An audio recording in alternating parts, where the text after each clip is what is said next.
Today, I want to talk about it can be easy to feel a lack of magic in your life, feelings of awe, wonder, beauty, even real magic. Fortunately, there are simple ways and more extreme ways to reignite these feelings and open your eyes to magic that is right in front of you. We all want a little magic in our lives. It gives us a little connection to our reality and gives us little moments of joy and happiness. So without further ado, let's look at some ways you can conjure up some magic in your life.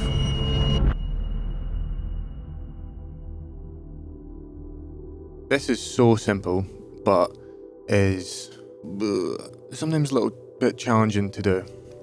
Probably not for everyone, but I found it quite difficult to remain looking straight ahead when I'm walking.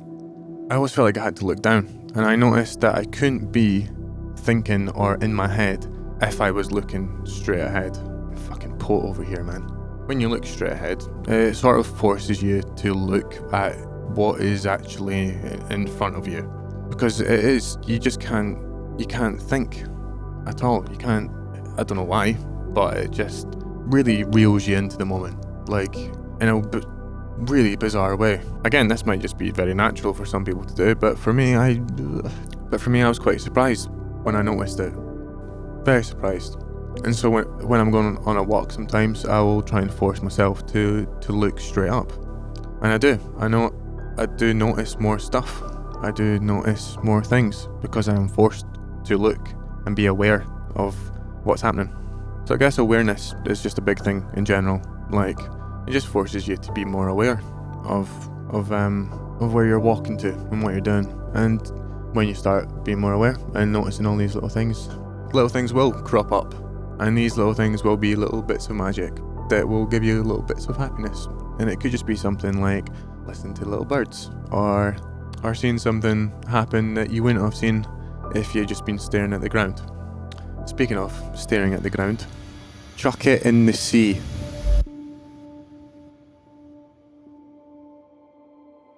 Obviously, don't chuck it in the sea. It's very bad for the environment and just stupid. But by all means, do stop using it when you don't need to. And I'm not talking about the effects of consumption on your brain, but I would like to give you a little story. Last year, I was in Malta, and early one morning, I think I left my mobile in a taxi. It was panicky, because I thought I'd maybe left it somewhere in the little town that we were at. But nope, just lost it. Once the stress had subsided though, and I didn't have the chance to just reach for my phone whenever I wanted to, things started to change. The whole holiday changed. Suddenly I had more energy, I had more time, and I somehow had a better memory. Days just seemed to be longer, and I could enjoy them more because they felt longer. And I felt more relaxed because I wasn't constantly ready for some notification or just to use my phone as a means of breaking up perceived boredom. My memory was what surprised me the most. I'm a bit scatterbrained. I can't normally remember something that's just happened 4 seconds ago, never mind a few days. And that's what happened. I was able to come up with musical ideas that remained in my head for days. I could recall them days later, and I've not been able to do that since I got a phone. So yeah, your brain, when you're on your phone, especially if you're using social media, things come and go immediately, and your brain just starts to mimic that pattern. How the fuck are you going to remember anything? It makes complete sense. So yeah, bring your brain back to, a stable normity actually has massive benefits, believe it or not. And you'll be able to be more aware, just like you are when you're walking with your head up. So if you're walking with your head up and don't have your phone, you're in the fucking pocket. Just having that small bit of expanded awareness, maybe even not small, might actually be quite a surprise like it was to me. Again, you'll be able to see what the fuck's going on and see what you've been missing. or just, simply notice what's already there and be able to actually appreciate it, which in itself is very magical.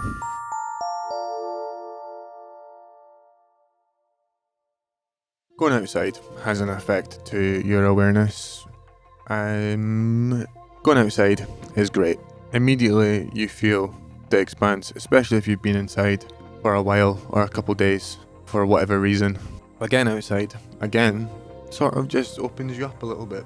You can kind of feel the expanse in the air and the wind. Again, just feeling the senses of what's going on.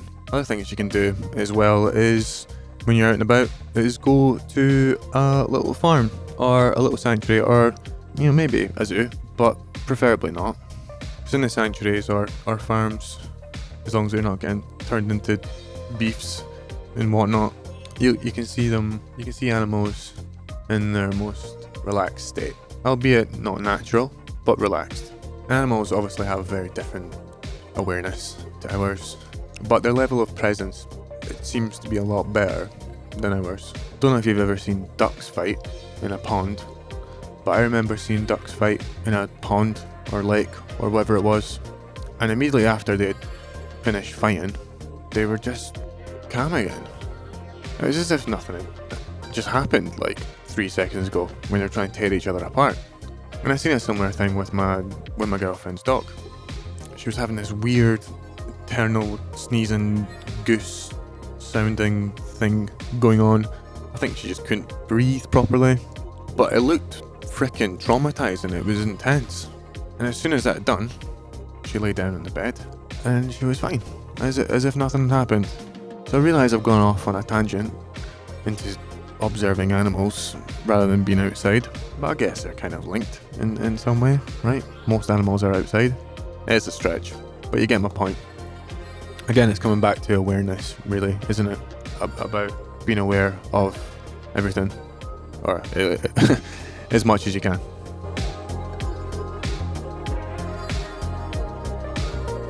I talk about creating art in my previous video on the way of being an artist. Check that out. I'll freaking chuck it up there.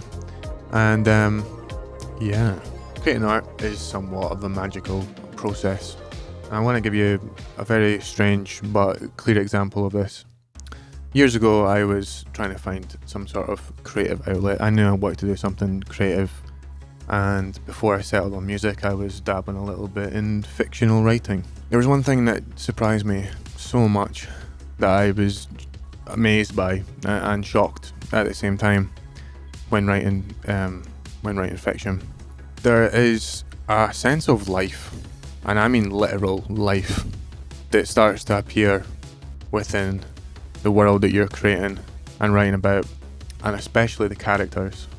There hit a point where once I was clear on what and who the characters were, that I didn't again have to think about what was going to come next. It was almost like running a little simulation in your head about what character would do what and how they might react in this situation. But there was a flow that came that was just seemed very real. And of course, that might be real. It might just be creating another dimension somewhere in the universe. But obviously I can't prove that. But the process of it feels magic. It feels magical. It just does. This also gets weirder though. I was watching on YouTube, I think, a conference of Philip K. Dick, and he had brought fans and journalists to this little conference, and this was the last conference they ever done before he died. And he was talking a lot about some freaking weird shit. And Philip K. Dick, as an author, wrote a lot of sci-fi. You probably know his name. If not, do you know Blade Runner? He didn't write Blade Runner, but he wrote Do Androids Dream of Electric Sheep, which is pretty much what Blade Runner is based off of. And he spoke about, literally, in reality, in our one, his character, or one of them, coming to his door, literally showing up at his door.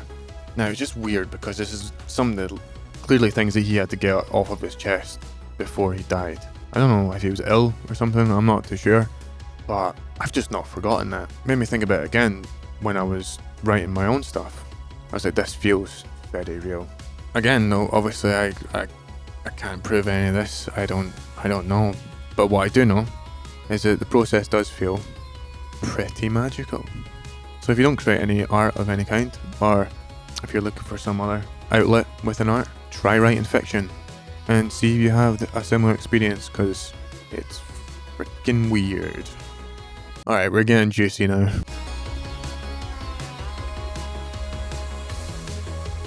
Obviously I don't condone the use of this drug in any sense. I mean, it's just a plant really, isn't it? But obviously go by your laws in your place of origin, in your country or your state. Don't be stupid, do your research, and do it properly. But these things aren't called magic for no reason, you know? I think about a time where the following day I still had residual amounts of it in me, clearly. Everything was just crystal clear, and I mean that in terms of like my visual acuity. Like, it was clear, and I wear glasses and it was clearer than just wearing glasses. I remember walking through the local shopping centre and just being able to see really freaking far, and it was just really clear. It just reminded me of when I read that hunters used to use small amounts of mushrooms to help them hunting. Again, probably because they could see better. But weird things happen when you're in that sort of state where it's that kind of low of a dose, or if it's still lingering from the night before, where things line up in strange ways. I believe things always line up. It's just whether you can see that they line up or not that determines, in some sense, whether they happen or not in your world. But once I got out of the shopping centre, I was walking by a man who was preaching Christianity, I guess, and he called me over. Naturally, I'm feeling good, coming down, or still, a couple toes still in heaven, and he started telling me about Jesus. And I'm still pretty open at this point. Again, going back to awareness, you've got to be open to see it all. But he was talking about, just religion, and I'm not Christian in any sense, but it was, it was making me feel quite emotional. And then he took my hands and said a prayer for me in the middle of the street, and in those moments and in those headspaces, it feels very real, and it was just nice. And again, if I wasn't in that sort of awareness or headspace, I'd have walked right past them, or I would have been on my phone, or some other bullshit. Again, it's just awareness. It's all here. Everything you're looking for is here already. Mushrooms also have a deep history within themselves. They've been used over the millennia in tribes for healing. Before they hit the West, it was discovered through Maria Sabina. She'd been using them to heal people in her community, and I'm guessing people would just in general go see her for that. And she never claimed that she had all the cures or always knew how to cure. And in fact, it was the mushrooms that told her the cure for people, and it helped them. Mushrooms and other psychedelics and entheogens have been used by shamans for similar ways, who are the healer of their community. I suppose Marina Sabina was just doing something similar for her community too, despite maybe not going fully into the shaman way. But again, that's pure magic. That's using a little plant to heal people. And mushrooms in themselves are just magic, beyond actual magic that we're talking about. Without them, there's nothing. Mushrooms create the ground for healthy soil for plants to grow. But before even plants came about, mushrooms had to be here. So they're so old, and they've got a lot to teach. And you can get some of this magical teaching when you get into a little relationship with them. And even the power of them today are obviously being recognised more and more. Australia have just legalised psychedelics for medical use. And of course across America, they're slowly getting decriminalised. So this isn't even like a far stretch in terms of how they can heal. But they've got a lot more to give if you're willing to look and ask them. We're going to continue the wave. Let's talk about alchemy.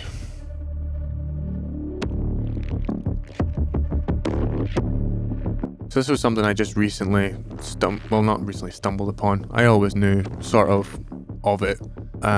Still don't really know too many details on it, but I watched something yesterday that I'd like to kind of talk about. It was really just going over one guy's main involvement in the alchemical world 100 or so years ago.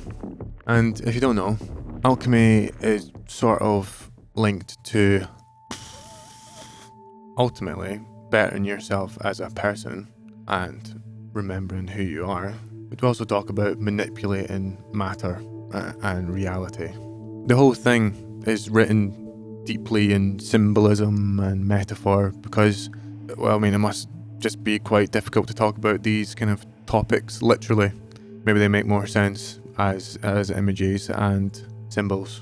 I don't know, but that's what they've done. But the classic alchemical idea is turning lead into gold using the Philosopher's Stone. Now, I don't know what the reference or the symbolic meaning of the Philosopher's Stone is, but I do know what they mean in terms of turning lead into gold.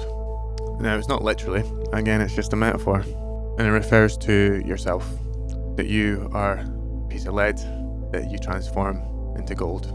And gold was seen as, a high thing. It was seen as great as the sun, maybe because it was the same colour.